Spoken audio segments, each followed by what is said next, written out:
The morning sun hadn't yet cleared the Pacific horizon when Lieutenant Emma Hayes completed her 200th push-up. 5:30 a.m. at Naval Amphibious Base Coronado. The air tasted of salt and diesel fuel. Her arms burned. Her breath came in controlled bursts. She didn't stop. Around her, 30 Navy SEALs mirrored her movements. Up, down, up, down. The rhythm of warriors. The cadence of men who'd earned their tridents through hell itself. And one woman who'd done the same. Emma Hayes stood 5'3" in boots, 125 pounds soaking wet, the smallest operator on SEAL Team 5 by 70 pounds. At 26 years old, she'd been a SEAL for exactly 2 years, 3 months, and 14 days. Some mornings she still couldn't believe they'd let her in. Most mornings she made damn sure nobody regretted it. Time? Master Chief Frank Sullivan's voice cut through the dawn. Recovery stretch. Move. Emma rose smoothly. Not a tremor in her arms despite 200 push-ups. She'd learned long ago that showing weakness invited questions. Questions invited doubt, and doubt got people killed. The team stretched in silence. Professional, focused. This was her family now. These men who'd seen her push through Hell Week, who'd watched her earn every single inch of respect she had. Then the buses arrived. 3 olive-drab transport vehicles rumbled through the main gate, United States Marine Corps insignia on their doors. Emma felt the shift in atmosphere immediately. SEALs and Marines had a complicated relationship, mutual respect tinged with rivalry. Each branch certain they were tougher, better, more elite. The buses disgorged their cargo, 6 Marines, all male, all carrying themselves with that particular force recon swagger. The kind of confidence that came from jumping out of perfectly good aircraft and considering it a normal Tuesday. Emma recognized the type immediately. She'd grown up around men like this. Her father had been one.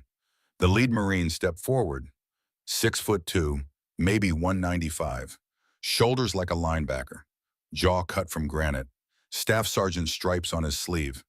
His name tape read Crawford. Master Chief Sullivan approached, hand extended. Master Chief Frank Sullivan. Welcome to Coronado. Crawford shook, firm grip, assessing eyes that swept the assembled SEALs like a general surveying troops. His gaze lingered on Emma for exactly 2 seconds. His lip curled. Staff Sergeant Jake Crawford, Force Recon. His voice carried. Parade ground volume. My team's here for the joint training exercise. 2 weeks of cross-branch integration. Outstanding. Sullivan gestured toward the SEALs. My team's ready to work with you. We'll be running combined ops, sharing tactics, building cohesion. Crawford's eyes found Emma again. Held there. Something flickered across his face. Disbelief. Contempt. Amusement. All of your team? The question dripped skepticism. Emma knew what was coming. She'd heard variations of it her entire career. At basic, at buds, during every training, evolution, and deployment workup. The doubt never got old because it never went away. It just got louder. Crawford turned to his Marines, raised his voice another notch. Looks like Naval Special Warfare has updated their standards, boys. A pause, theatrical.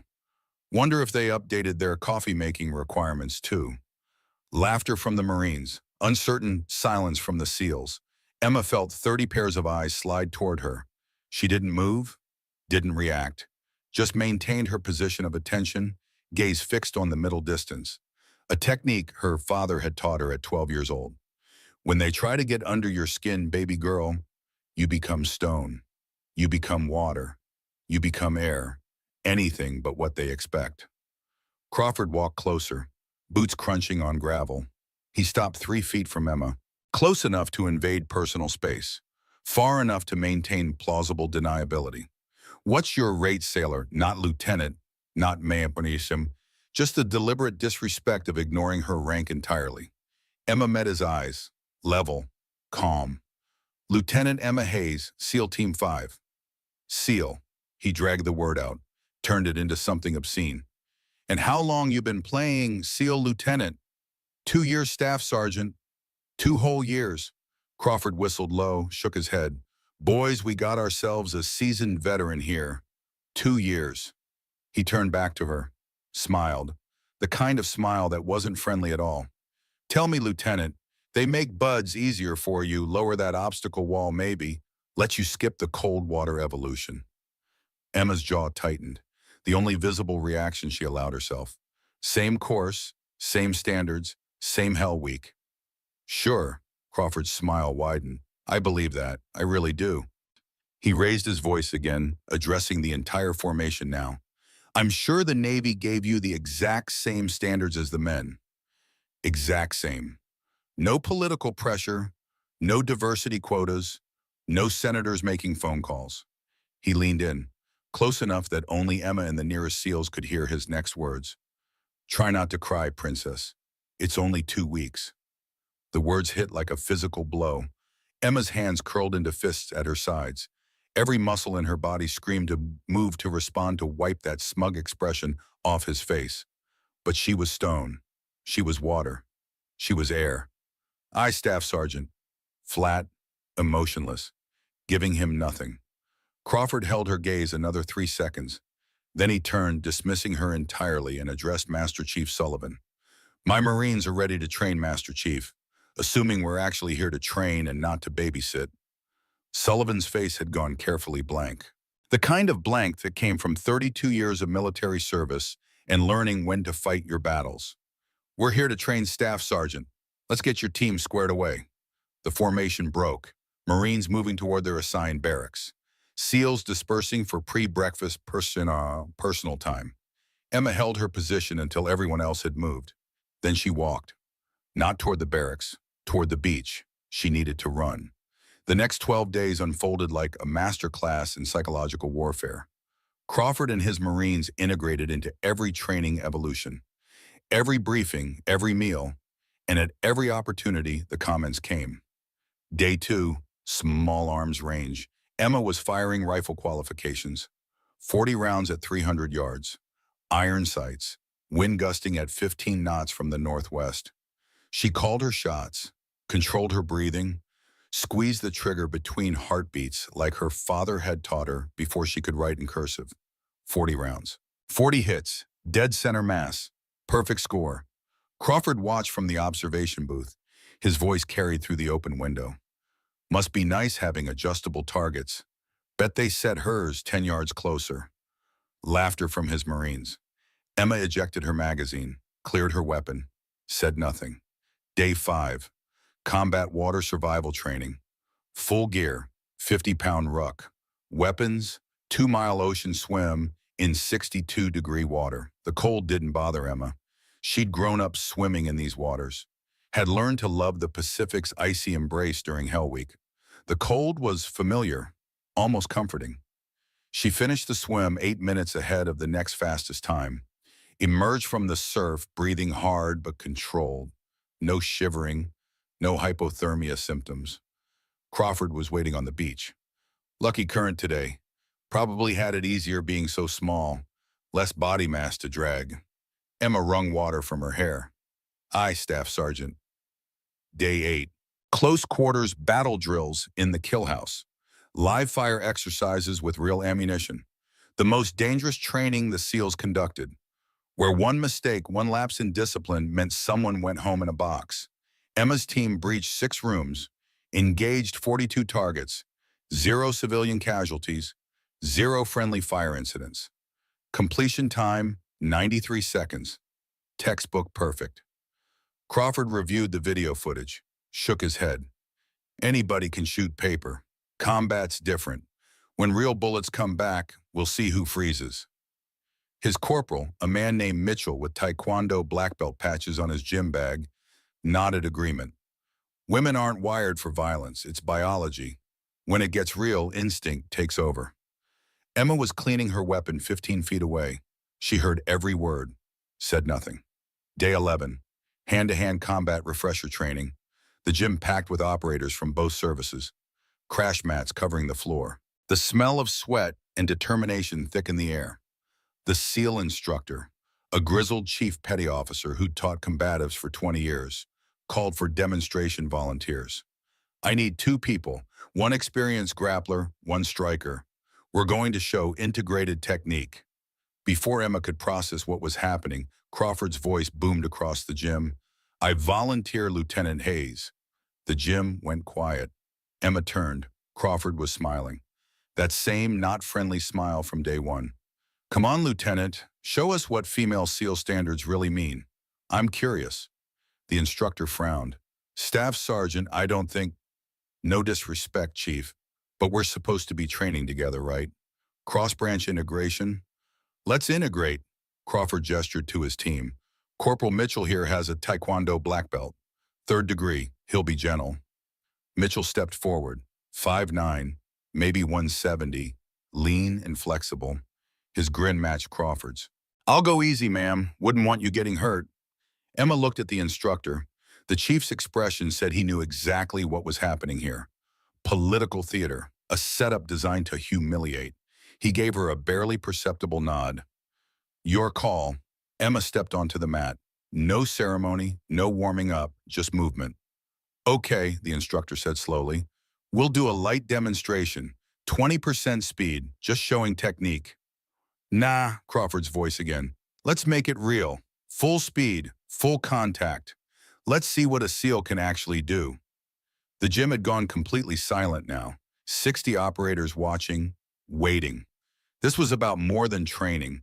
This was about proving a point Crawford had been making for 12 straight days. Women didn't belong here. The instructor looked at Emma.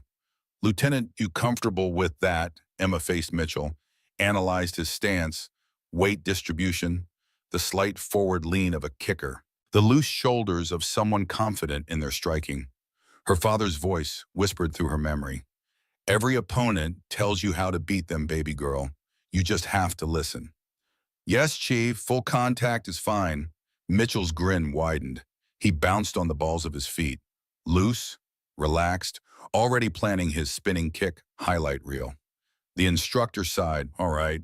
Standard sparring rules. No strikes to groin or throat. No fish hooking or eye gouging. Match continues until one person taps, says stop, or I call it. He looked between them. Touch gloves. Keep it professional. They touched gloves. Emma's hands looked tiny against Mitchell's. Ready? The instructor raised his hand. And go. Mitchell exploded forward immediately. A faint jab followed by a spinning back kick. Textbook Taekwondo. The kick was fast. Well executed. Would have looked spectacular. Emma wasn't there. She'd read the setup the moment Mitchell shifted his weight. Had seen the telegraphed rotation of his hips. The spin was committed. No way to adjust mid-motion. She stepped inside the arc of his kick. Let his momentum carry him past her. Mitchell completed his spin slightly off balance, searching for a target that had moved. Emma was behind him now. She hooked his lead leg with her foot. Simple sweep, using his own forward momentum against him. Mitchell's eyes widened as his balance disappeared. He went down hard, back slamming into the mat. Emma followed him down, dropped into side control. Mitchell was good. He immediately tried to bridge to create space. But Emma had already trapped his arm. Her legs locked around his neck and shoulder in a perfect arm triangle choke. Mitchell's other arm came up trying to push her off. The obvious defense. The expected response. Emma used that momentum, rolled them both, ended up mounted on his chest. The arm triangle locked deeper, her shoulder pressing into his neck, his own shoulder pressing into the other side. The carotid arteries compressed. Blood flow to the brain cut off. Mitchell's eyes got wide. He tried to buck her off, tried to push, tried to escape. Nothing worked. His face started turning red, then purple. He tapped. 3 quick slaps against the mat. Emma released immediately, rolled off him, rose to her feet while Mitchell gasped and coughed. 18 seconds. Start to finish. The chin stayed silent. You could have heard a pin drop. Emma extended her hand to Mitchell. After a moment, he took it. She pulled him to his feet. Good match, Corporal.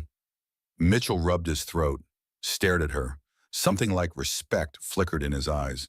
Where did you learn that? My father? He taught me to grapple before I could ride a bike. Crawford's voice shattered the moment. Lucky shot. Anyone can get lucky once. The silence broke, murmurs from the crowd. The instructor moved between Emma and Mitchell, ready to call things done. But Master Chief Sullivan stepped forward. Emma hadn't seen him enter the gym, didn't know how long he'd been watching.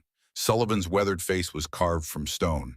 His eyes, sharp and intelligent, despite his 62 years, fixed on Crawford with an intensity that could melt steel. "You're right, Staff Sergeant," Sullivan said quietly. "Once is luck. Anyone can get lucky once, and Crawford's smile returned. "Exactly what I... How about 6 times?" The gym went silent again. Different silence this time. Anticipatory. Dangerous. Sullivan walked to the center of the mat. Every operator in the room knew who he was. Master Chief Frank Sullivan. Legend. A man who'd earned his trident in 1982. Who'd fought in Grenada, Panama, Desert Storm, Somalia, and Afghanistan. Who'd trained 3 generations of SEALs. When Sullivan spoke, people listened. "You have 6 Marines, Staff Sergeant Crawford. Lieutenant Hayes is 1 SEAL." Sullivan's voice carried to every corner of the gym. "Seems like uneven odds to me." Crawford's expression shifted. Uncertain now. "Master Chief, I don't think..." "Here's what I think." Sullivan turned, addressing the entire gym. "We've got 2 weeks of joint training left. We're supposed to be building unit cohesion. But seems to me there's some doubt about standards, about capability, about whether everyone here earned their place." He turned back to Crawford. "So let's settle it. Exhibition match. Lieutenant Hayes versus your entire squad. One-on-one matches. 6 consecutive fights. Full contact. No time limit per fight except exhaustion." The gym erupted. Voices overlapping. SEALs looked stunned. Marines looked eager. Emma's heart hammered in her chest. 6 fights, back-to-back. She'd never done that. Never even trained for that specifically. Crawford recovered quickly. Too quickly. Like he'd been waiting for something like this. "What are the stakes, Master Chief?" Sullivan smiled. The kind of smile that made Emma nervous. "Lieutenant Hayes wins you issue a formal apology to every female service member on this base. Written, public, documented in your permanent file." Crawford's jaw tightened.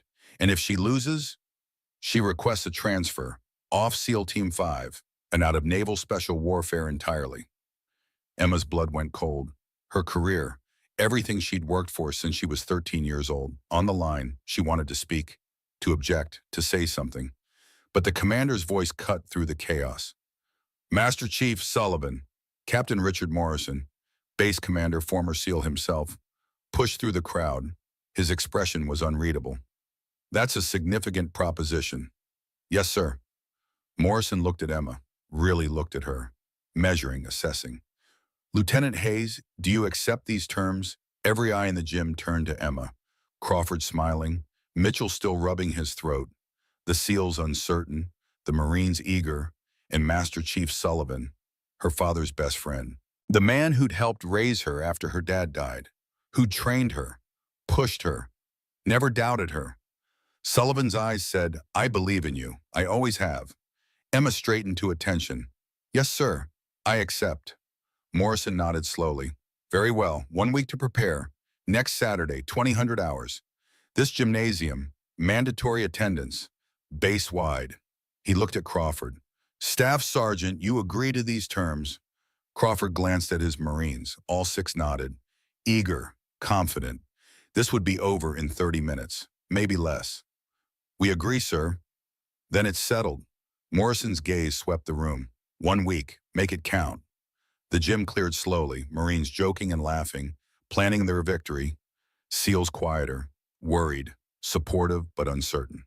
Emma stayed on the mat, alone, processing. 6 men, 70 to 100 pounds heavier each. All trained fighters, all combat veterans, all convinced they couldn't lose to a woman. Master Chief Sullivan approached, waited until everyone else had left. "Walk with me, Emma." They walked in silence, out of the gym, across the base. The afternoon sun painted everything golden, toward the memorial wall where the names of fallen SEALs were engraved in bronze. Sullivan stopped in front of one name, ran his fingers across the letters. Master Chief James Hayes, SEAL Team 3, killed in action, Helmand Province, Afghanistan, March 15, 2011, Emma's father. "He knew this day would come," Sullivan said quietly. "That's why he created Phantom Protocol." Emma stared at her father's name, the letter she'd traced 1,000 times. "What if I can't do this, Master Chief? 6 fights. I've never... Your dad did 4. Emma looked up.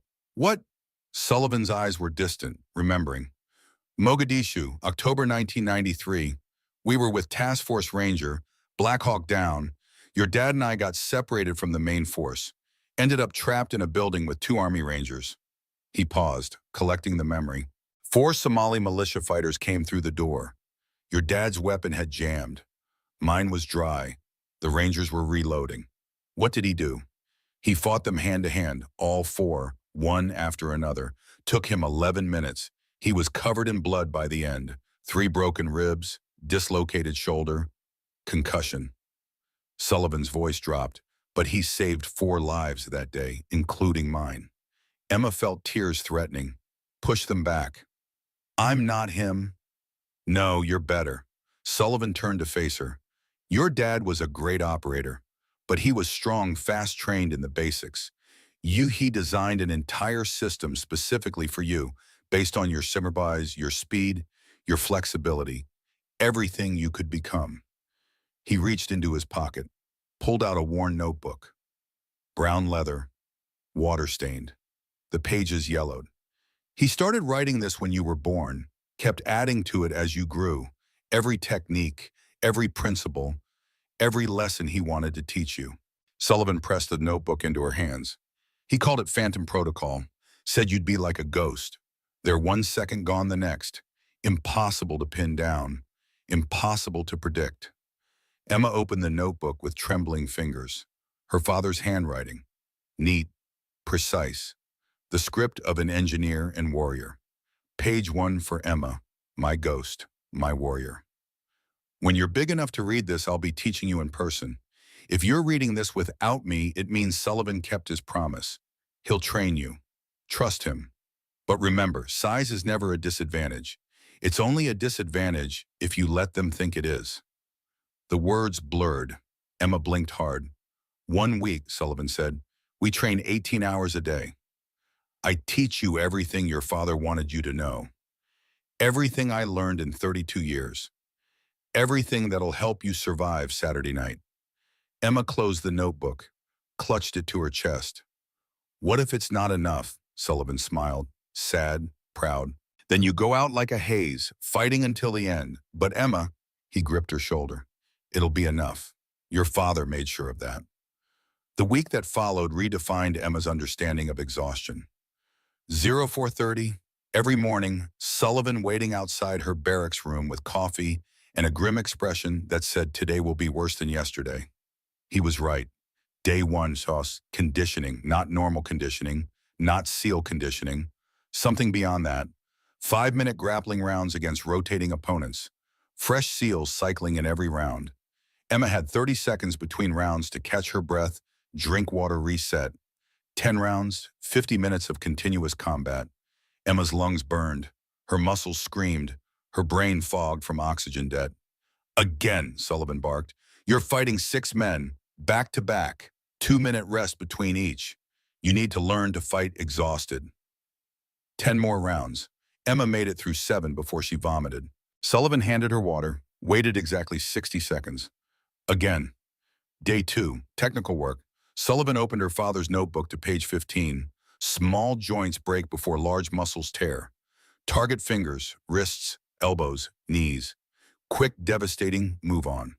No wasted motion, no showing off. They drilled for 14 hours, just joint manipulation. Sullivan's hands became targets. Emma learned to see every finger, every wrist, every elbow as a lever. A fulcrum, a mechanical system designed to fail under the right pressure applied at the right angle. Your dad was an engineer before he was a SEAL, Sullivan explained. He understood that bodies are just machines. Machines break when you exceed their tolerances. Day 3, reconnaissance. Sullivan made Emma observe Crawford's Marines during normal training. Your father's second rule, Sullivan said, pointing to the notebook. Every warrior has a tell, find it in 10 seconds, exploit it in 1 move. Emma watched, really watched. Sergeant Williams, the one they called Tiny, 6'4", 240, massive, but slow. And when he got tired, he dropped his left hand. Consistently. A habit carved into muscle memory from years of heavy weapons training where the support hand did most of the work. Corporal Thompson, the sniper. Lean, flexible, cocky, used his reach advantage, but exposed his neck when transitioning between strikes. Poor defensive habit. Probably looked cool in the dojo. Would be fatal against someone who noticed. Corporal Stevens, the corpsman, wrestler, college level by the look of his stance. Strong, good pressure, but predictable. Every takedown came from the same setup, the same level change, the same penetration step. Mitchell, she'd already fought him. He'd be angry, reckless, want revenge. That made him predictable too. Jackson, they called him Hound. Pure brawler, street fighter, no formal training, big wind-up on every punch, telegraphed everything 3 moves in advance. And Crawford, the leader, the champion. 12 years of boxing, Golden Gloves winner, technical, smart, disciplined. But there was something else. Emma watched him throw punches during pad work. His right cross was devastating. His left jab was sharp and fast. But watch long enough and you saw it. The right shoulder. When he fully extended his right hand just for a split second, his face tightened. Pain. Old injury. Probably a rotator cuff tear that never healed properly. He favored that shoulder, subtly. But it was there. Emma recorded everything in a small notebook. Her father's on one side, her observations on the other. Day 4, speed work. Sullivan brought in a timer. Your dad used to say fast beats strong, smart beats fast, but fast and smart, that's unstoppable. They drilled transitions, guard passes, sweeps, submissions. But everything had to flow. No pause, no reset. One technique into the next, into the next. Emma's body learned to move without thinking. Muscle memory carved into place through repetition. Thousands of repetitions. When your opponent moves left, you've already moved right. When they push, you've already pulled. When they think they have you, you're already gone. Phantom, day 5, mental game. Sullivan sat Emma down, made her close her eyes. Visualize each fight, beginning to end. See yourself winning. Feel yourself winning. Your mind can't tell the difference between vivid visualization and real experience. So we give your mind 6 victories before you step on that mat. Emma visualized. Mitchell's overconfident spinning kick. Thompson's exposed neck. Stevens's predictable shot. Jackson's telegraphed haymaker. Williams' dropped left hand. Crawford's weak shoulder. She saw herself win 6 times, 6 different ways. Day 6, recovery. Barely. Sullivan made her swim. Easy distance, 20 laps. Let the cold Pacific water leach the soreness from her muscles. Ice baths for 20 minutes, massage therapy, nutrition, sleep. Tomorrow's the fight, Sullivan said that evening. Your body needs to be fresh, but your mind needs to be sharp. So tonight you read. He handed her the notebook. Page 83, your dad's last entry. He wrote it the week before he deployed, before Afghanistan. Emma turned to the page, her father's handwriting, slightly shakier than earlier entries. He'd known somehow that this might be his last. Emma, if you're reading this, I'm probably gone. I'm sorry I won't be there to see you become what I know you'll be. The strongest, smartest, most capable warrior I could imagine. But here's what I need you to remember. Being strong isn't about never falling. It's about standing back up. Being brave isn't about never being scared. It's about fighting anyway. And being a warrior isn't about never crying. It's about crying, wiping your eyes, and getting back to work. I love you, baby girl. Make them remember your name. Dad.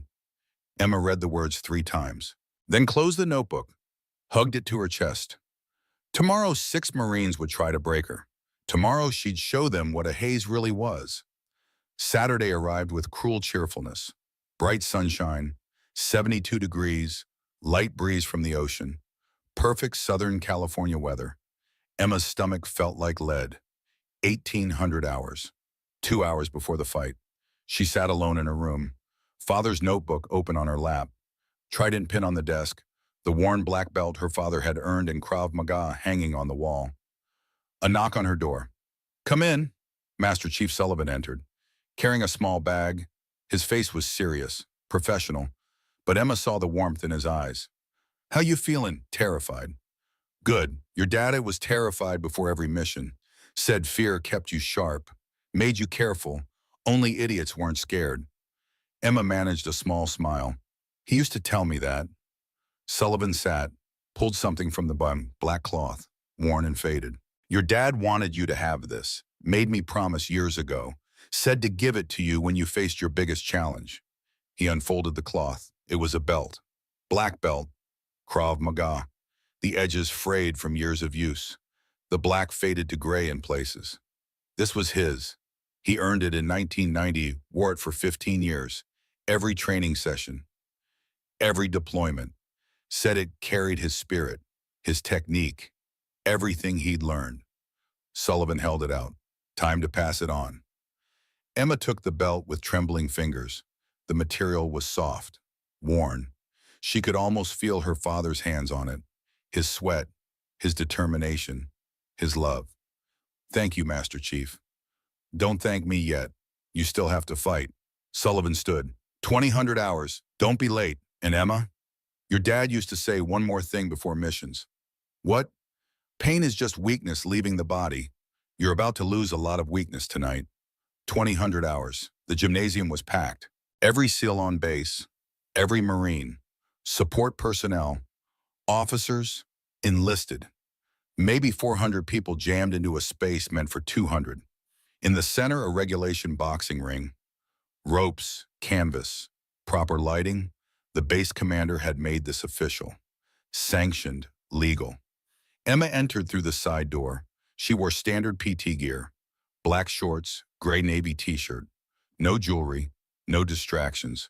Her father's black belt tied around her waist. The crowd saw her. Noise dropped by half. Whispers, pointing, speculation.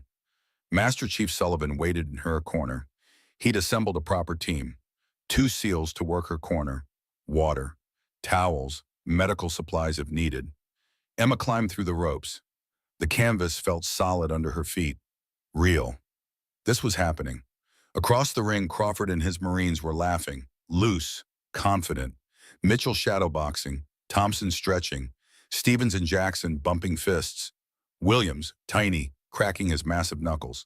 Crawford caught Emma's eye, smiled. Mouthed 2 words, try crying. Emma stared back. Stone, water, air. The base commander climbed into the ring. Captain Morrison, he carried a microphone. Good evening. What we're about to witness is an exhibition match, sanctioned under regulations governing hand-to-hand combat training. Medical personnel are standing by. Rules are simple, standard MMA regulations. No strikes to groin or throat. No eye gouging or fish hooking. Match continues until submission, knockout, or referee stoppage. He paused. Let the gravity settle. Lieutenant Hayes will face 6 opponents consecutively. 2-minute rest between each match. Fight order has been determined by rank. Lowest to highest. Morrison looked at Emma. Lieutenant, do you accept these terms? Yes, sir. Staff Sergeant Crawford, do your Marines accept these terms? Yes, sir. Can't wait, sir. Then let's begin. First match, Lieutenant Emma Hayes versus Corporal Derek Mitchell. The crowd roared. Emma walked to her corner. Sullivan grabbed her shoulders. Remember everything. Fast beats strong, technique beats size. And you've already beaten him once. He'll be angry this time. Good. Angry makes mistakes. You stay calm, stay technical, end it quick. 5 more after him. Emma nodded, breathed, felt her heartbeat slow despite the adrenaline. Corporal Mitchell entered the ring. He'd removed his shirt, lean muscles, taekwondo tattoo on his ribs. He bounced on his toes, eager. The referee, a senior SEAL instructor, called them to center. I want a clean fight. Protect yourselves at all times. Touch gloves. They touched gloves. Emma's hands looked tiny. Ready. The referee raised his arm. Fight. Mitchell came forward fast. Feint jab, feint low kick, setting up his spinning back kick. Emma knew it was coming, had visualized this exact sequence 100 times. The spin started. Beautiful technique. Fast. Powerful. Emma stepped inside the arc. Let his momentum carry him past. Mitchell completed the spin slightly off balance. Emma hooked his lead leg. Simple sweep. Using his forward motion, Mitchell crashed.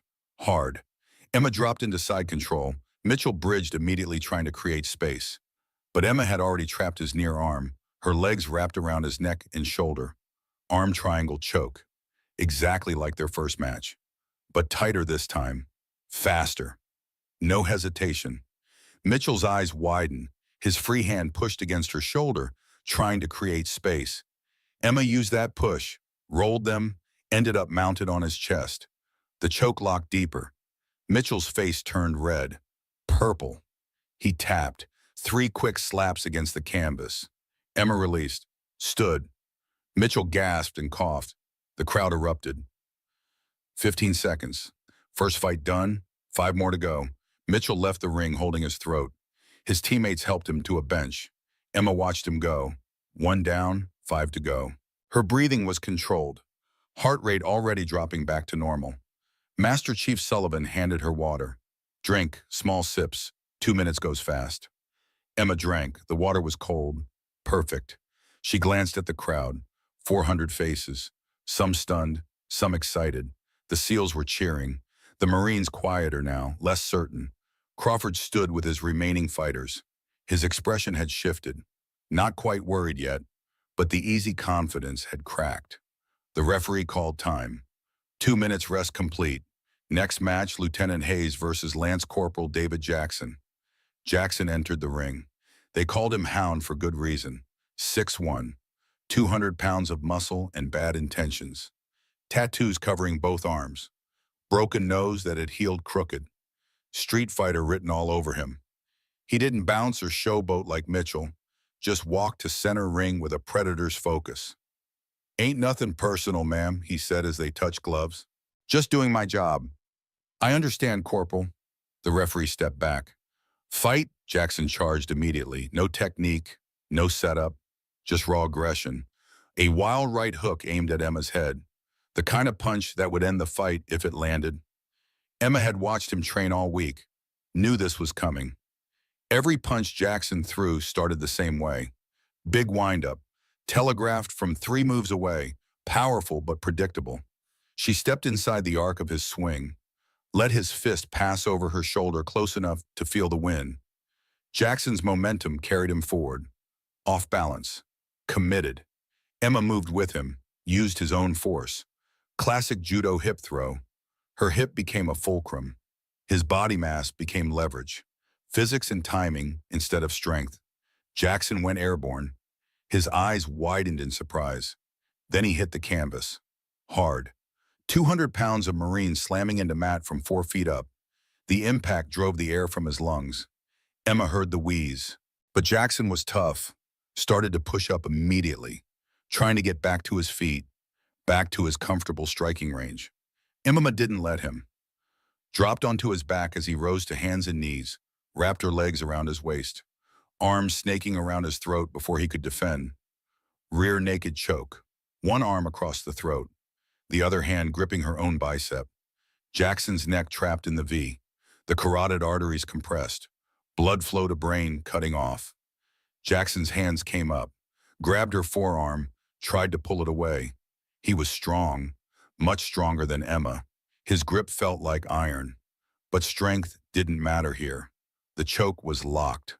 Proper technique, perfect angles. No amount of pulling would break it. Jackson tried to stand.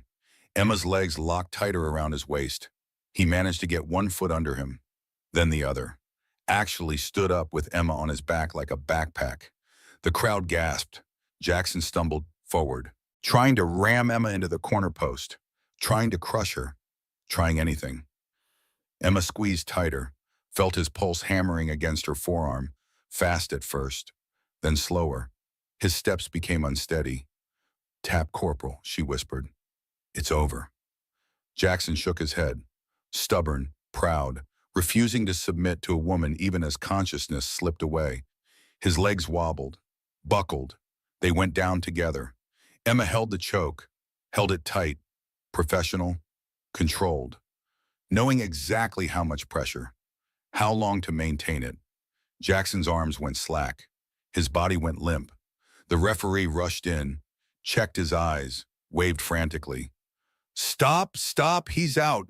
Emma released immediately, rolled away, knelt while the medical team rushed the ring. Jackson lay unconscious, face purple, breathing but gone.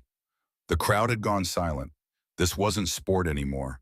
This was something else, something dangerous, something real. Medical personnel worked on Jackson. 30 seconds later, his eyes fluttered open. Confusion, disorientation, then awareness. He looked at Emma. Something like respect flickered across his face before embarrassment replaced it. They helped him from the ring. Emma stood. Her legs felt heavy now. 2 fights, 2 submissions, but she'd had to hold that choke longer than expected. Had to work harder than the first match. Sullivan grabbed her shoulders. Good. Perfect technique. But you're breathing harder. Drink more. Sit down. Emma sat on the corner stool. Drank. Her arms tingled. Adrenaline and lactic acid. She had 4 more fights. 4 more men. Each one bigger, stronger, more skilled. Stay focused, Sullivan said. Don't think about the next 4. Just the next one. The referee called time. Next match, Lieutenant Hayes versus Corporal Brian Stevens. Stevens entered the ring. The corpsman, 6 feet even, 185, broad shoulders and thick legs. Emma had watched him wrestle during training. College level, maybe Division I. His takedowns were powerful, his top pressure suffocating. But wrestlers had patterns, predictable sequences carved into muscle memory through thousands of hours on the mat. Stevens would shoot, would try to take her down, would try to use his weight and strength to pin her, to grind her out. Emma stood. Her legs protested, tired already. She pushed the thought away. They touched gloves. Stevens' grip was firm but respectful. Good fights so far, ma'am, but this one's mine. We'll see, Corporal. Fight, Stevens circled, cautious. He'd watched the first 2 matches. Knew Emma was dangerous, knew rushing in was a mistake. He worked angles, probed with his hands, looking for an opening. A moment to shoot. Emma circled opposite, maintaining distance, watching his level, his hips, the telltale signs of a takedown attempt. 30 seconds passed, neither committed. The crowd grew restless, wanted action. Stevens faked a jab, then dropped his level, shot in low, a perfect double-leg takedown attempt. Fast, explosive. His shoulder aimed at Emma's hips, his hands reaching for her legs. Emma had seen it coming. The slight weight shift, the drop in elevation, half a second of warning. She sprawled, hip pressure driving down on his shoulders, legs shooting back, making herself heavy. Dead weight. Stevens' takedown stalled, his hands grabbed at air. Emma circled behind him, took his back while he was still on hands and knees, exactly where she'd been with Jackson. But Stevens was better than Jackson. Technical. He sat to his hip, tried to turn into her, tried to get back to guard position. Emma read the movement, wrapped her legs around his waist, locked a body triangle, her foot hooked behind her opposite knee, creating a figure 4 that couldn't be broken. Stevens tried to hand fight, tried to prevent her from getting to his neck. His defensive wrestling was good. Hands protecting his throat, elbows tight, so Emma didn't go for the choke. She controlled his posture instead. One hand on his forehead, pulling back, exposing his face. Her other hand came over his shoulder. Short punches, controlled but firm, striking from back mount. The punches weren't meant to knock him out, weren't meant to hurt badly, but they were legal, and they were effective.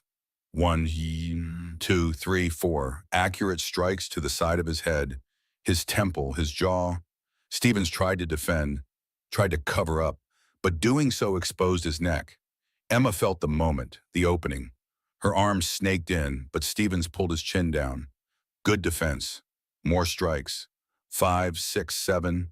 Stevens' arms were tiring, defending punches, trying to escape, burning energy at a rate he couldn't sustain.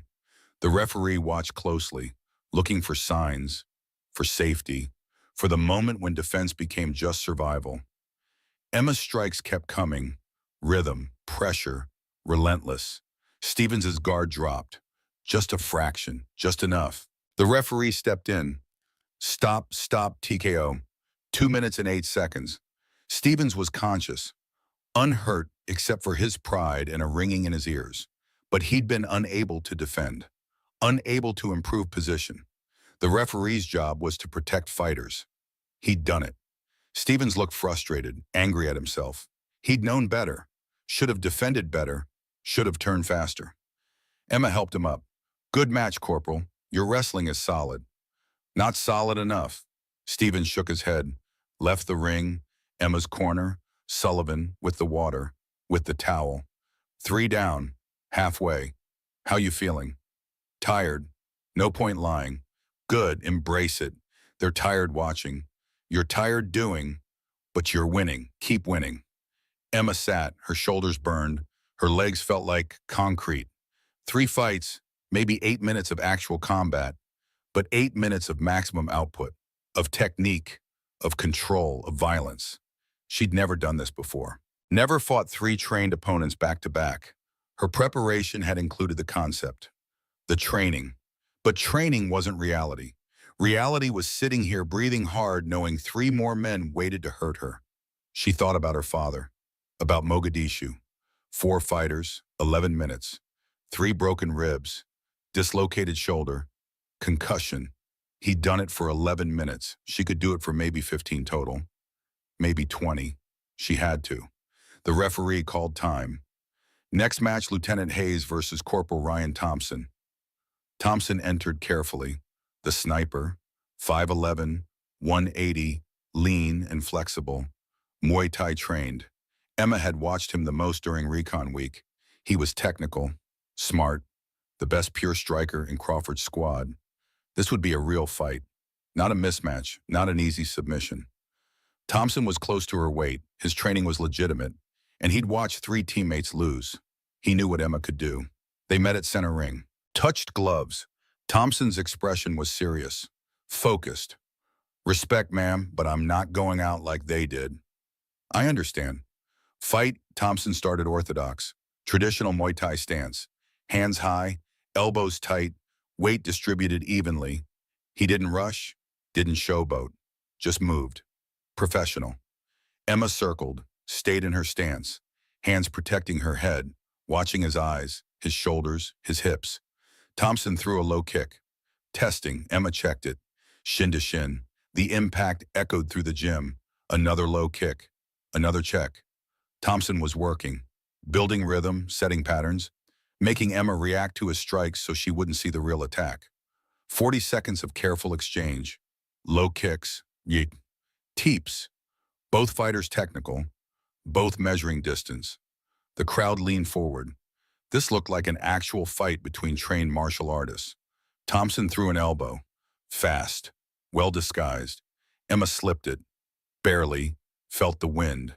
She countered with a Joe. Thompson blocked. They separated, more circling, more measuring. A minute had passed. Both still fresh enough. Still dangerous. Thompson threw a combination. Jab cross, low kick. Proper mechanics. Proper form. Emma blocked the first 2, checked the kick, then Thompson threw a knee, aimed at her midsection. Fast, committed. Emma caught it, both hands on his shin. Thompson's eyes widened. He'd committed to the technique, was balanced on one leg. Emma twisted, used his momentum, off-balanced him. Thompson tried to recover, tried to hop back, tried to pull free. Emma jumped. A flying technique she drilled 1,000 times with Sullivan, wrapped her legs around Thompson's neck and arm while airborne. Flying triangle choke. They crashed to the canvas together. Emma's legs locked around Thompson's neck, one leg across his throat, the other hooked behind his head, his own arm trapped against his neck by her leg. The classic triangle configuration. Thompson was good, immediately started working defense, posture, pressure, trying to stand, trying to slam her, trying anything to create space. But Emma had the angle, had the position. She grabbed her own shin, pulled down, tightened the triangle. The choke compressed Thompson's carotid from multiple directions. Thompson fought for 30 seconds, 40, 50. His face turned red, sweat dripping, breathing labored. Finally, he tapped. 1 minute and 44 seconds. Emma released. Thompson rolled away gasping. He stayed on the canvas for a moment, hands on his throat. Then he stood, walked to Emma, extended his fist. That was textbook, ma'am. Respect. Emma bumped his fist. You're a good fighter, Corporal. Best I've faced tonight. Not good enough.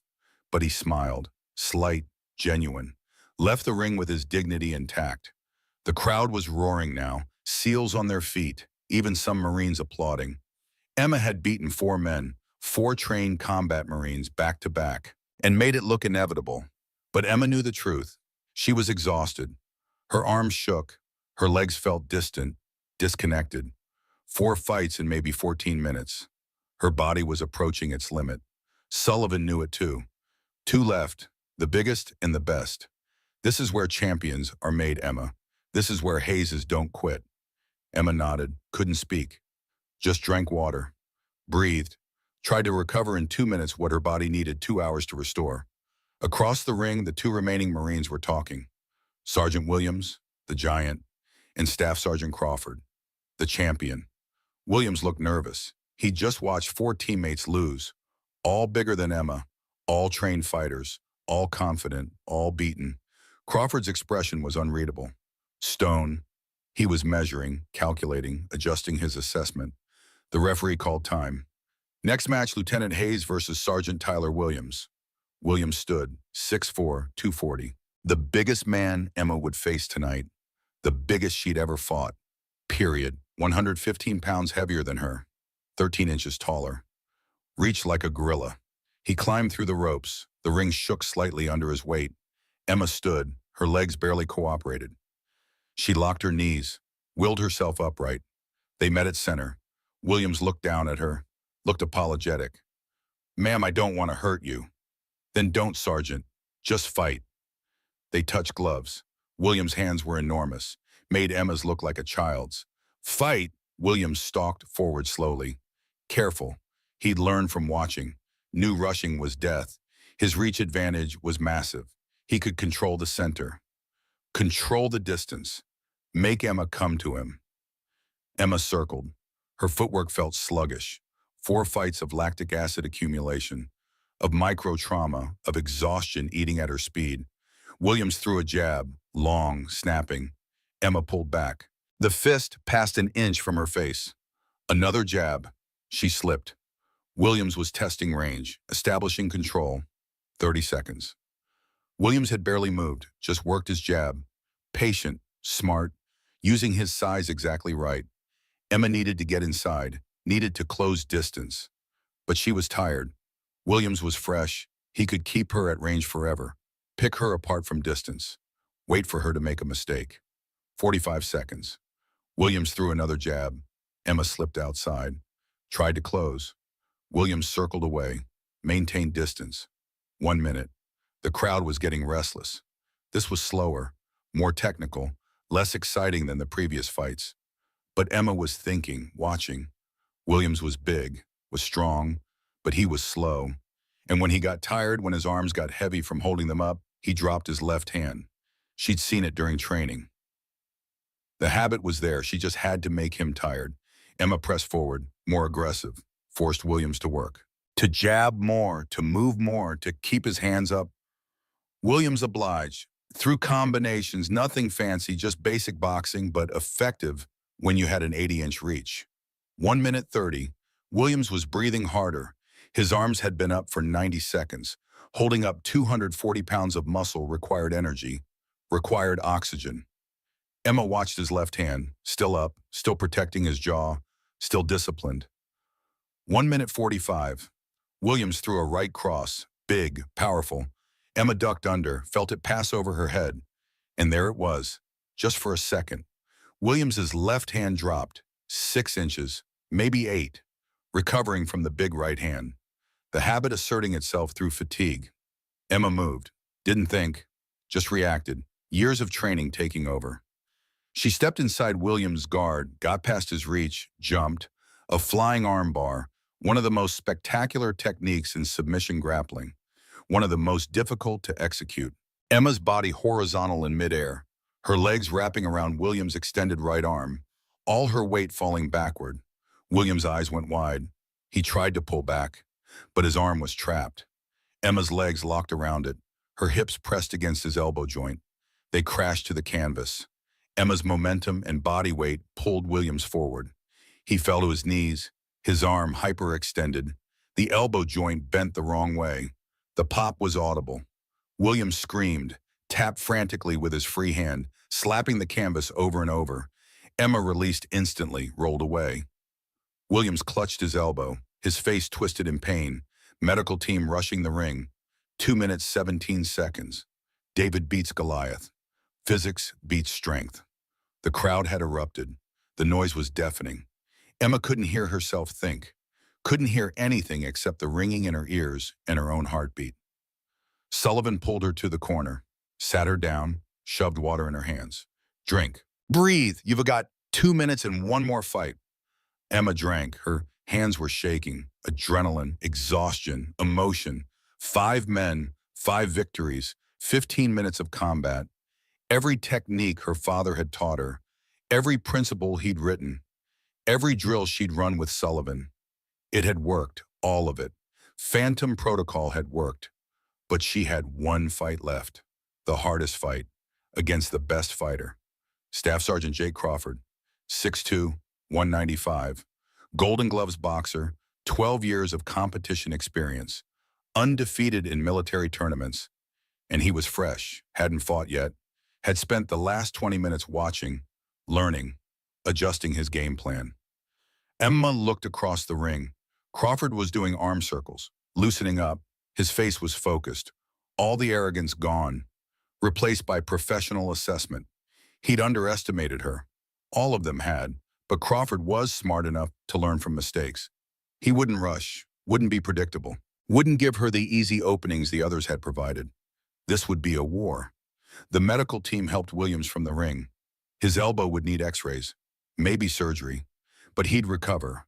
Emma had controlled the submission, had released the moment he tapped. Professional, precise.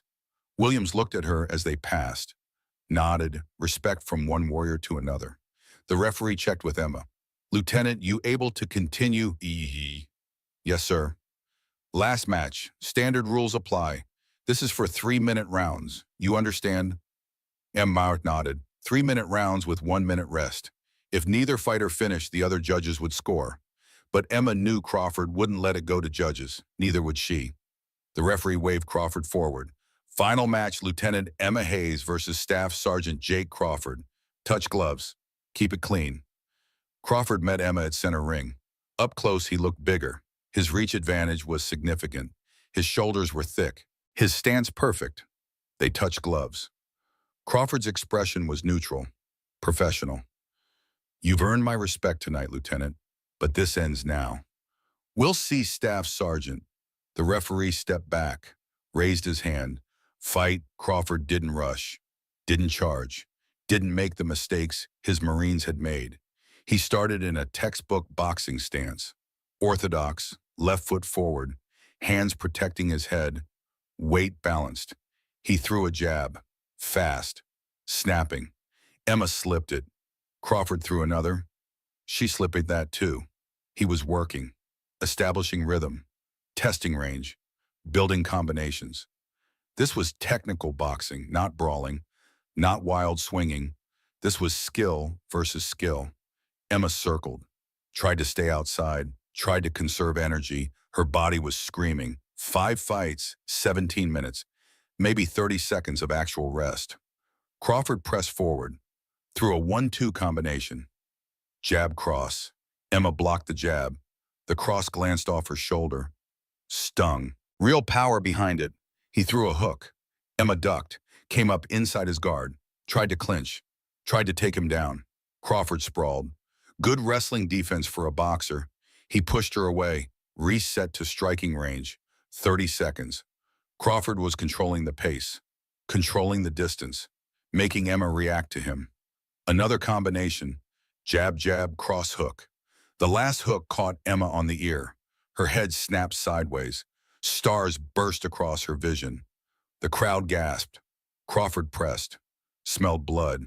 Another combination. Emma covered up. Blocked most of it. But a jab got through, split her lip. She tasted copper. 1 minute, Crawford was winning. Landing the cleaner shots. Emma was tired, slow. Her reactions a half step behind. Crawford threw a straight right. Emma slipped outside, countered with a low kick, caught his lead leg. Crawford absorbed it, didn't check, just ate the kick and threw a cross that snapped Emma's head back. The round felt endless. Emma backpedaled, circled, tried to survive, tried to find an opening. But Crawford was technical, disciplined, not giving her anything. 2 minutes. Another combination caught Emma clean. Right eye swelling, lip bleeding, her vision was blurring. Sullivan's voice in her head, when you're hurt, when you're tired, when you can't go on, that's when hazes show what they're made of. 2 minutes 30. Crawford threw a long jab. Emma slipped it, saw an opening, Crawford's right shoulder. For just a split second, his guard dropped as he extended. The old injury, the weakness she'd identified. But she was too tired, too slow. The moment passed before she could capitalize. The bell rang. 3 minutes. Round one complete. Emma stumbled to her corner, collapsed onto the stool. Sullivan was there. Water, towel, ice for her eye. "He's winning," Emma gasped. "I can't touch him." "Yes, you can. He's favoring that right shoulder. I saw it. Twice he winced. You saw it too. Stop trying to outbox him. You can't. You're a grappler. Get inside, take him down. Make it your fight." "I'm too tired." "Then be tired on top of him. Be tired while you're choking him. But don't be tired while he's punching you in the face." Sullivan grabbed her chin, made her look at him. "Your father fought for 11 minutes. You fought for 20. But this is the fight that matters. This is the one people will remember. Give them something to remember." The referee called time. 1 minute rest complete. Emma stood. Her legs barely held her. She walked to center ring. Crawford looked fresh, confident, not even breathing hard. He'd controlled the first round completely. Round two. Fight. Crawford came forward immediately. Same technical boxing, same discipline. He threw a jab. Emma slipped. He threw another. She slipped again. But this time, instead of circling away, Emma pressed forward. Got inside his reach. Crawford tried to tie her up, push her away like before. Emma grabbed his right arm, pulled, used his own push against him. Simple judo principle. When they push, you pull. Crawford's balance shifted, just slightly, just enough. Emma hooked his leg, dropped her weight. Basic trip, nothing fancy. They went down together. Crawford tried to land in guard, tried to control her from bottom. But Emma passed immediately, years of grappling experience taking over. She got to side control. Crawford bucked, tried to create space, tried to stand. Emma moved with him, flowed like water, got to his back as he turned. Now she had the position she wanted. Crawford face down, Emma on his back, her legs wrapped around his waist, her hooks in. Crawford was a good boxer, but he was not a good grappler. He tried to stand, pushed up with his hands. Emma went with him, stayed glued to his back. They got to their knees, Crawford still trying to shake her, but Emma's legs were locked. Body triangle, unbreakable. Her arms worked for his neck. Crawford defended well, chin down, hands protecting his throat. Boxing fundamentals saved him. For now. But Emma was patient. She could feel his heart hammering, could feel his breathing getting labored. He was working hard to defend, to escape, burning energy he didn't have. She threw short punches to his ribs, legal strikes from back mount, not hard enough to hurt badly. Just annoying, just making him uncomfortable, making him react. Crawford tried to hand fight, tried to grab her wrists. That opened his neck slightly. Emma's arms snaked in, got under his chin. Her other hand grabbed her own bicep. Rear naked choke, the same submission that had finished Jackson. But Crawford's chin was down. Good defense. The choke wasn't fully locked. Emma squeezed anyway, compressed his jaw, made it hurt, made him miserable. 30 seconds of battle. Crawford defending, Emma attacking, neither willing to give. Then Crawford made a mistake. Tired, frustrated, hurt. He tried to pull Emma's arm away from his throat, used both hands, committed fully to breaking the choke. That removed his hands from his neck defense. Emma adjusted immediately, got her forearm deeper, across his throat now, not his jaw. The choke locked properly. Crawford felt it, knew it. His eyes went wide. He tried to tuck his chin again. Too late. The choke was in. He had maybe 10 seconds before he went unconscious. Maybe less. Emma could feel his pulse against her forearm. Fast, desperate. Crawford didn't tap. Stubborn, proud, the same pride that had started this entire confrontation. The same arrogance that had made him say, "Try not to cry, princess." 5 seconds. Crawford's movements got sluggish, uncoordinated. 3 seconds. His arms went slack. The referee rushed in, checked Crawford's eyes, waved frantically. "Stop, stop, he's out." Emma released, rolled away. Crawford collapsed face first onto the canvas. Unconscious. Beaten. The gymnasium exploded. 400 people on their feet, screaming, cheering. The noise was physical, a wave of sound that washed over everything. Emma knelt on the canvas, couldn't stand yet. Her body had nothing left. She'd given everything, every technique, every principle, every ounce of strength and will. 6 men, 6 victories, 22 minutes of combat against bigger, stronger, experienced fighters. And she'd won. All of them. Medical team revived Crawford. It took longer this time. 30 seconds of unconsciousness. His eyes fluttered open. Confusion, disorientation, then awareness, then shame. He looked at Emma, still kneeling 10 feet away. Their eyes met, and in that moment something passed between them. Understanding, recognition, respect. Emma stood, legs shaking, walked over, extended her hand. Crawford stared at it, pride warring with honor. Finally he took it, let her help him up. The crowd's roar intensified, seals chanting, "Phantom, phantom, phantom." Emma raised Crawford's hand alongside her own. Warriors recognizing warriors. The gesture quieted the crowd slightly. Crawford leaned close, spoke so only Emma could hear. "I was wrong about everything." Emma nodded. "I know." "How?" "Because you're still here, still standing. Most men would have tapped. You fought until you went unconscious. That's a warrior staff sergeant. Gender doesn't change that." Crawford's eyes were wet, not quite crying, not quite able to hold it back. "Try not to cry, princess. That's what I said." Emma smiled, blood on her teeth from her split lip, swelling closing her right eye. "And here I am, not crying, just winning." The referee raised Emma's hand, official, documented, witnessed by 400 personnel. She'd done what everyone said was impossible, had proven what her father always knew. That technique beats strength, intelligence beats harm, and heart beats everything. Master Chief Sullivan climbed into the ring, grabbed Emma in a fierce hug. "Your dad is watching, kiddo, and he is so damn proud." Emma finally let herself feel it. The exhaustion, the pain, the emotion, but not tears. Not yet. Warriors didn't cry during the mission, and this mission wasn't quite over. The gymnasium slowly emptied over the next 30 minutes. Medical personnel checked Emma and Crawford thoroughly. Vitals, pupils, coordination. Standard protocol for any match that ended in unconsciousness. Emma sat on the ring apron ice pack pressed against her swollen right eye. Her lip was split but shallow. Her body felt like it had been through an industrial shredder. Every muscle screamed. Her hands trembled from adrenaline crash and exhaustion. But she'd won. 6 fights, 6 victories. The impossible made real. Crawford sat across the ring, his own ice pack against his throat where the choke had compressed.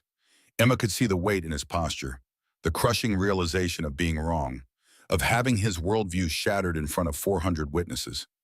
Captain Morrison approached. His expression was carefully neutral, but Emma caught the hint of pride at the corners of his mouth. "Lieutenant Hayes, impressive performance. Medical says you're cleared. No serious injuries." "Thank you, sir. Staff Sergeant Crawford has agreed to honor the terms of your wager. Monday morning, 0800, full base formation. He'll issue his apology then." Morrison paused. "You've proven something tonight that goes beyond physical capability. You've proven that excellence transcends preconceptions." After Morrison left, Emma and Crawford sat in the emptying gymnasium. The silence between them wasn't hostile anymore, just heavy, weighted with everything that had happened. Finally, Crawford spoke without looking at her. "You could have tapped me. Let me save face." You chose the choke over the arm bar, made me go unconscious instead of just hurting my arm like you did to Williams. Emma considered this. You wouldn't have learned anything from an arm bar. You needed to wake up on that canvas, needed to understand what it feels like to lose completely. No excuses, no luck, just better technique winning. Crawford nodded slowly. Emily would have liked you. Emma waited. My sister. She wanted to be a Marine. I told her she was too weak, too small, that she'd get people killed. His voice cracked. She died before I could apologize, before I could tell her I was wrong. I've spent 8 years making sure no woman proved me wrong about her. Because if they could do it, it meant she could have too. And I destroyed her dream for nothing. Emma let the confession settle before responding. Your sister didn't die because of your words, but every day you spend trying to prevent capable women from serving, that dishonors her memory more than anything. I know that now. Crawford finally looked at her. Teach me, your system, Phantom Protocol. Let me pass it on. Let me make sure the next Emily doesn't face what mine did. What you did. Emma extended her hand. Crawford took it, not a handshake, a pact. Tuesday morning, 0600, bring your squad. The weekend passed in recovery, ice baths, massage therapy, sleep. Emma's body needed time to heal from 22 minutes of maximum violence. By Monday morning, she could walk without limping, could see through both eyes, could face what came next. 0800 hours, main parade ground, 500 personnel in dress uniforms. The entire base assembled, officers and enlisted, SEALs and support staff. 6 Marines standing behind their squad leader. Emma stood at parade rest beside Captain Morrison. Master Chief Sullivan behind her. The morning sun was already warm. Crawford marched to the podium in immaculate dress blues, every ribbon perfectly aligned. But his face showed the strain of what he was about to do. Good morning, I'm Staff Sergeant Jake Crawford, United States Marine Corps Force Recon. I stand before you to issue a formal apology. His voice carried across the parade ground. Strong, clear, no hesitation. Lieutenant Emma Hayes, every female service member on this base, every woman who has ever worn the uniform of the United States Armed Forces, I was wrong. He paused, let the words settle.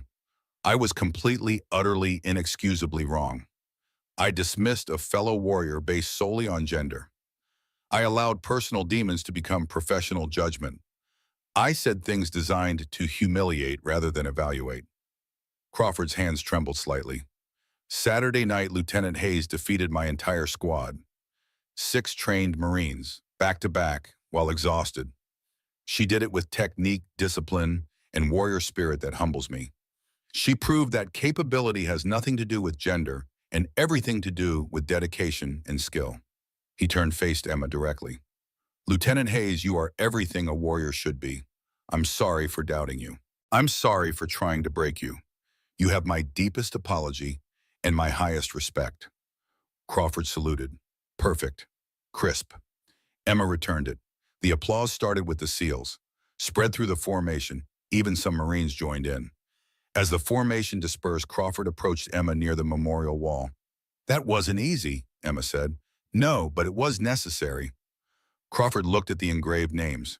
I can't undo what I did, but maybe I can make sure no other capable warrior faces what you faced. Tuesday morning, Emma said, we start making that happen. 8 weeks transformed Crawford's squad.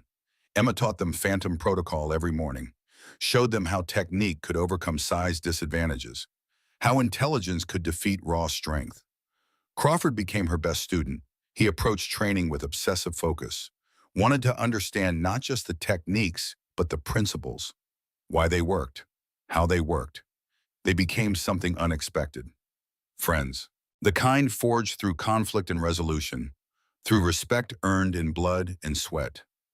Emma discovered she enjoyed teaching, breaking down her father's system, explaining the physics, watching understanding dawn in students' eyes. Then came the Tuesday morning that changed everything. Emma was running the obstacle course with Crawford's squad when Captain Morrison found her. Lieutenant Hayes, conference room, immediately. Bring Staff Sergeant Crawford. They jogged to the admin building. The conference room held senior officers and a civilian whose suit screamed CIA. Sit. Morrison's tone was clipped, professional. We have a situation, Yemen. 8 American contractors taken hostage 3 days ago by a terrorist cell. Intelligence puts them in a compound outside Sana'a. We're assembling a rescue force. SEAL Team 5 leads. Marine Force Recon supports. Morrison's eyes locked on Emma. Lieutenant Hayes, you'll command the CQB element. 12 operators. Mixed SEAL and Marine. Your mission, get those hostages out alive. Emma's heart hammered. A real mission.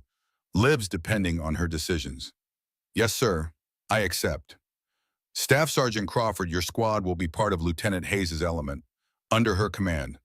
Problems. Crawford didn't hesitate. No, sir. It's an honor. 72 hours of controlled chaos followed. Intelligence updates, equipment checks, rehearsals. Emma designed the assault plan using everything she learned, everything her father had written, everything Sullivan had taught her. Mission night. Emma stood on the deck of USS Winston Churchill as the sun painted the sky orange and red. Master Chief Sullivan found her at the rail. He'd pulled strings to be here. Wouldn't let her do this without him watching. Your dad stood on a deck like this before Mogadishu, Sullivan said. Same sunset, same nervous energy. Emma nodded. I'm scared, Master Chief. What if someone dies because of my call? Then you live with it, like every commander in history. But Emma, your plan is solid. Your team is ready. Trust yourself. Trust your training. Trust that your dad knew what he was doing when he created Phantom Protocol for you. At 2100 hours, 12 operators gathered in the hangar bay. Full combat gear, weapons, night vision, ready. Emma stood before them, 12 sets of eyes waiting for her to lead. Gentlemen, 8 Americans are in enemy hands. 4 days of captivity.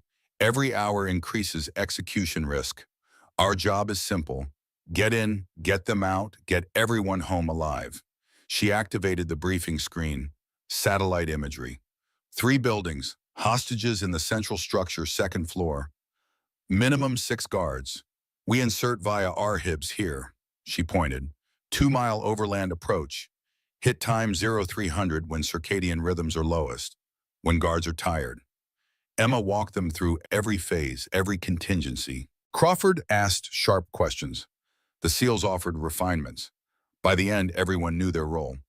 Rules of engagement, deadly force authorized. But hostage safety is priority 1. If you must choose between taking a shot and risking a hostage, you hold fire. We accept risk to ourselves, never to them. Emma paused. Questions? None. Gear up. We launch in 30. The insertion was flawless. 2 ribs hit the beach at 0215, no contact. The team moved inland, fast, silent. 2 miles in 40 minutes through rough terrain and darkness. Emma led point. Crawford behind her, the stack following. They reached the compound perimeter at 0255. Through her night vision, Emma studied the compound. 3 sentries. Bored. Smoking and talking. Completely unaware. She hand-signaled them. 3 SEAL snipers moved into position. Emma counted down on her fingers. 3 memo. 2, 1, wow. 3 suppressed shots. 3 sentries dropped. Silent. The guards never knew. Emma moved forward. The stack flowed behind her. They reached the building. Crawford's breaching charge on the door. Silent count. 3, 2, 1. The charge detonated. Shaped. Precise. The door blew inward. Emma was first through. HK-416 up. Night vision painting the world green and white. Hallway clear. She moved. The stack flowed. 12 operators. 1 machine. Contact. 3 hostiles in the next room. Mahmoud reacting to the breach. Emma's weapon spoke. Controlled bursts. 2 rounds center mass. Target down. Crawford engaged the second. A SEAL took the third. 7 seconds. 3 threats neutralized. They kept moving. Stairs. Emma led the ascent. Slow, careful, the fatal funnel.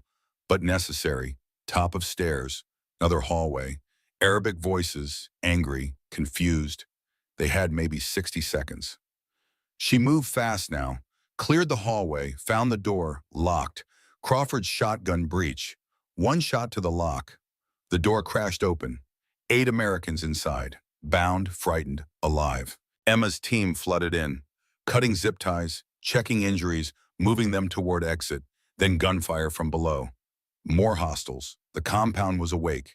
Mission compromised. Move, move, Emma commanded. The hostages were mobile, scared but able to run. The team hustled them toward the stairs. Crawford and 3 Marines held rear guard, covering fire, suppressing the enemy, buying time. They reached the stairwell, started down. Halfway, Emma saw movement. Hostile rounding the corner. Weapon rising, Emma fired first. 2 shots, threat down, keep moving.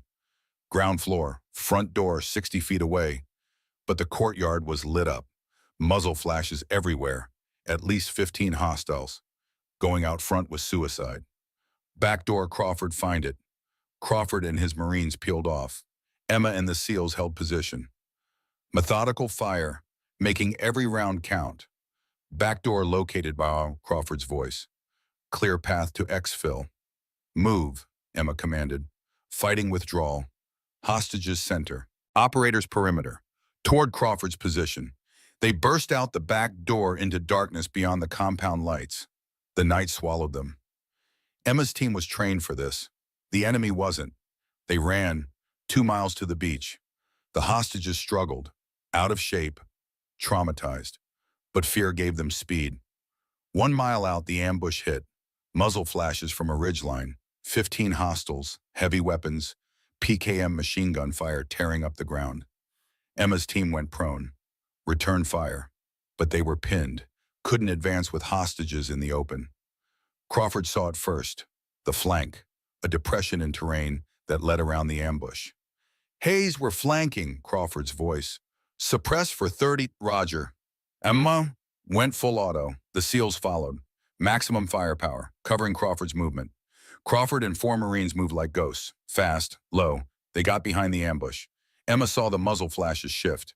Crawford's team engaging from rear. The ambush collapsed. Caught between 2 forces, Crawford's team eliminated the threats. Professional, efficient. Then Emma heard it. Crawford's voice, strained, hurt.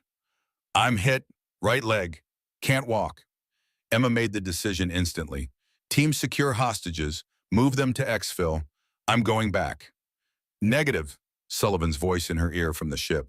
Your commander, send someone else. Not happening, Master Chief. Emma was already moving, sprinting toward Crawford, 60 yards under fire, rounds snapping past her head. She found Crawford behind a rock, right leg bleeding, tourniquet applied. Good training, but he couldn't walk. What are you doing? Crawford gasped.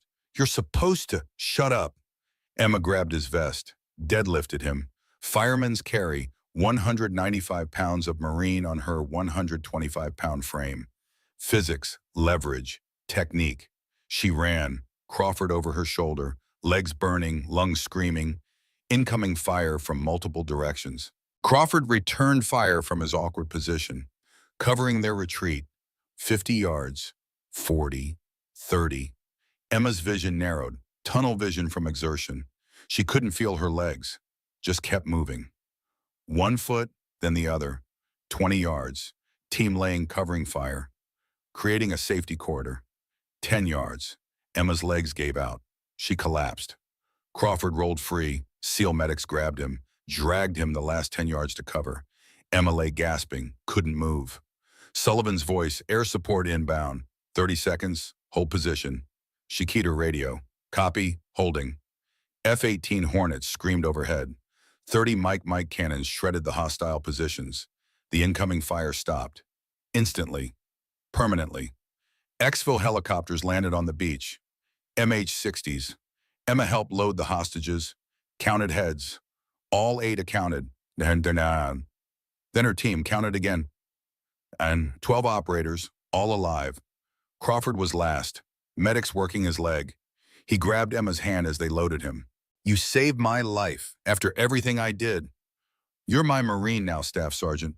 Warriors don't leave anyone behind. Emma squeezed his hand. Besides, we've got training Tuesday. You're not getting out of it.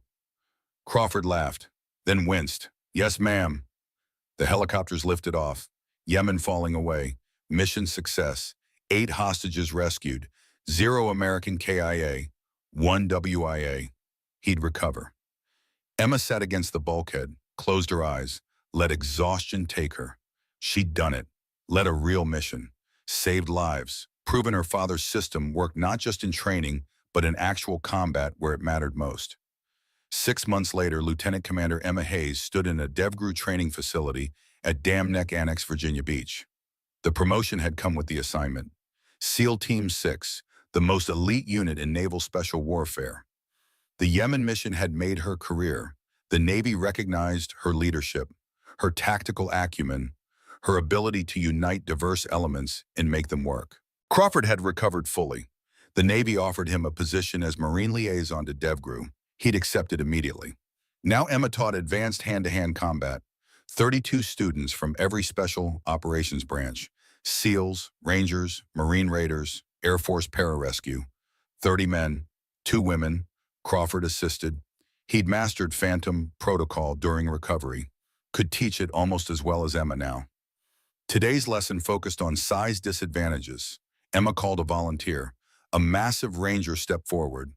6'5", 230. Size matters in combat, Emma told the class, but not the way most think. This Ranger has 80 pounds on me, 7 inches of reach, every physical advantage. But watch, she demonstrated techniques. Speed overcoming strength, flexibility defeating rigidity, intelligence trumping power. The Ranger was a good sport, took the falls, made her look good. After class, a female Ranger raised her hand. "Ma'am, how do you overcome the mental aspect, everyone saying you're too small, too weak?" Emma smiled. "You don't overcome it. You make it irrelevant. You become so undeniably good that capability speaks louder than doubt. You earn respect through excellence that can't be ignored." Crawford added, "And for those of us who doubted, we eventually learn. Sometimes the hard way. I got choked unconscious in front of 400 people. Best lesson I ever received." The class laughed. Training continued.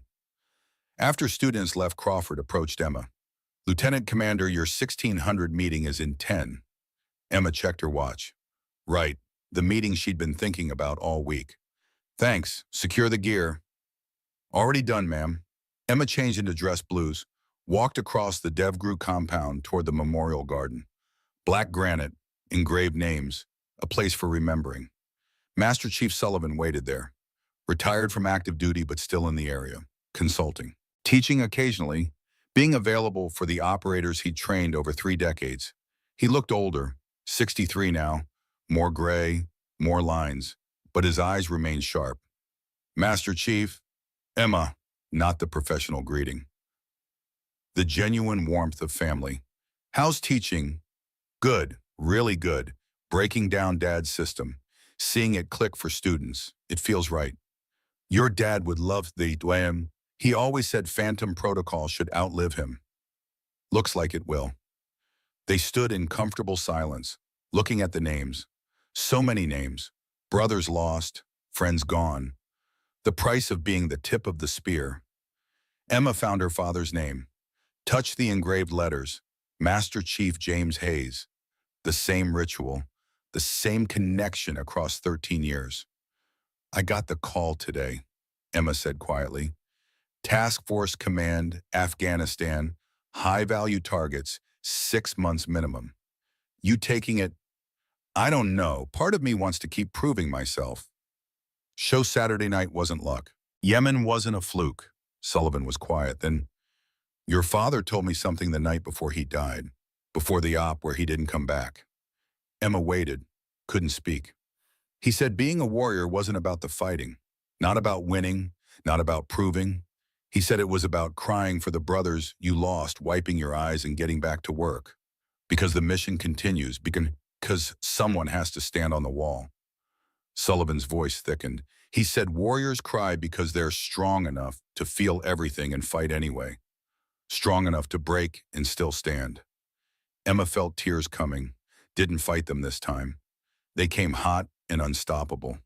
For her father, for 13 years without him, for the weight of his legacy, for everything. Sullivan gripped her shoulder.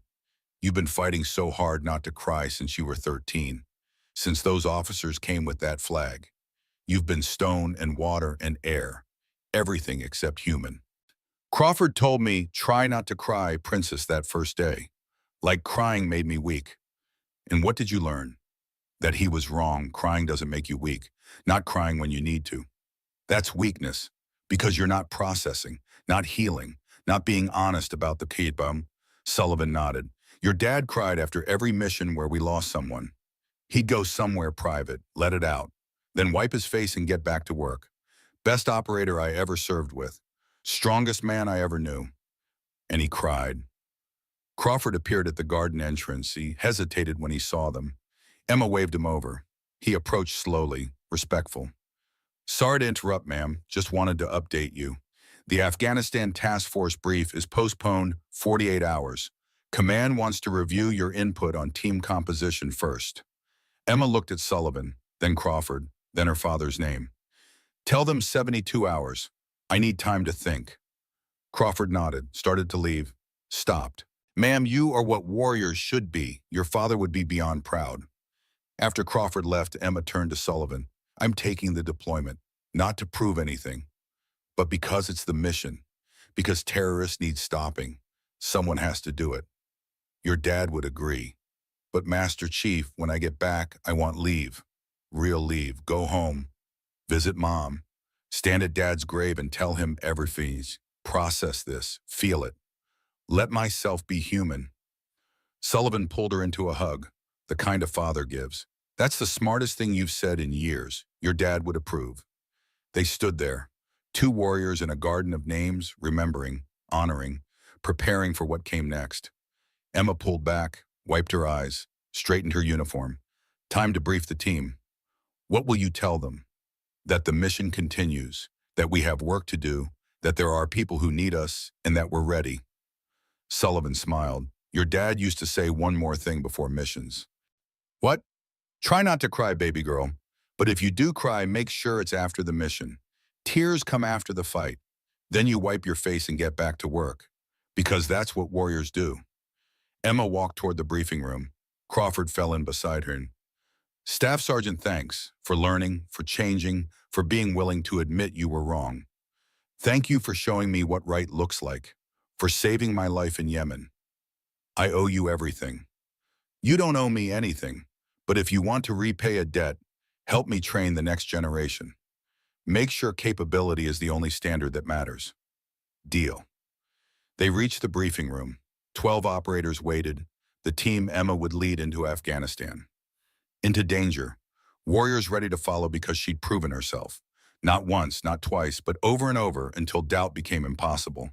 Emma stood before them, thought about her father, about Sullivan, about Crawford's transformation, about everything that led to this moment. Gentlemen, we have 6 months of work ahead. Let's talk about how we're going to make a difference. The briefing began, plans developed, questions asked, contingencies explored, the work of warriors preparing for war. That night in her quarters, Emma sat at her desk, her father's notebook, his trident pin, the worn black belt, artifacts of a legacy she carried forward. She thought about everything, the 6 fights, Crawford's transformation, Yemen, the teaching, the upcoming deployment. All of it connected by a single thread, her father's vision of what she could become. Emma picked up a pen, opened her own notebook, and wrote, Dad, 13 years ago, you left me Phantom Protocol. Tonight, I'm adding to it, because the system isn't just techniques, it's principles. And the most important principle you taught me was this: warriors aren't defined by never falling. We're defined by standing back up. We're not defined by never crying. We're defined by wiping our eyes and continuing the mission. You told me to try not to cry, but you also showed me that crying doesn't make us weak, it makes us human. And humans who choose to fight anyway. Those are warriors. I'm taking a team to Afghanistan. We'll hunt terrorists, save hostages, do the work that needs doing. And when I come home, I'll stand at your grave and tell you everything.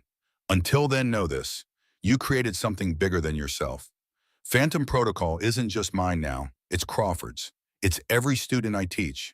It's every warrior who learns that technique beats strength, intelligence, beats size and heart, beats everything.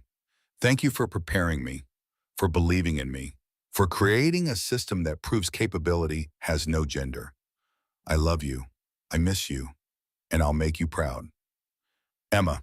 She closed the notebook, set it beside her father's.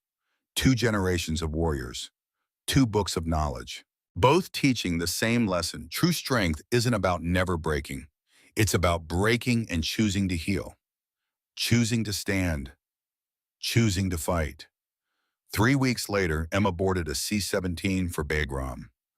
Crawford and her team around her, ready for 6 months of operations.